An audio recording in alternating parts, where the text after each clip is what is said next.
अजिबात न चुकवण्यासारखी गोष्ट म्हणजे कोकणात सकाळी लवकर उठून सकाळचं वातावरण अनुभवणं. एकदम भारी फिलिंग आहे ही. नमस्कार, मी स्मिता म्हणजेच मराठी कन्या. सकाळच्या आल्हाददायक वातावरणात दिवसाची सुरुवात केली आणि आम्ही कोकणातल्या एका लग्नाला येऊन पोहोचलो. नवीन जोडप्याला शुभेच्छा देऊन आम्ही जवळच असलेल्या एका गडावर जायला निघालो. जरा रस्ता चुकलो, पण कोकणात रस्ता हरवलो तरी नवीन जागेचा निसर्ग बघायला मिळतो. आम्ही गावात चौकशी केली आणि बरोबर रस्त्याला लागलो. समुद्राच्या बाजूने जाणाऱ्या कच्च्या रस्त्याने आम्ही पावस जवळच्या पूर्ण गडावर येऊन पोहोचलो. 2 बुरुजांच्या मध्ये लपलेल्या महाद्वारातून आत जाताना मावळतीला जाणाऱ्या सूर्याच्या सोनेरी किरणांनी आमचं स्वागत केलं. गडाच्या आत कोणीच नव्हतं, त्यामुळे एकदम शांतता होती.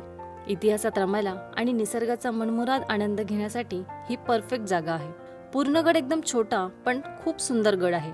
अर्ध्या तासात आमचा गड बघून पूर्ण झाला.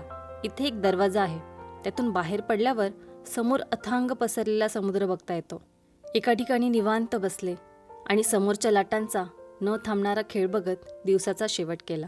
व्हिडिओ सेव्ह करा आणि इथे नक्की भेट द्या.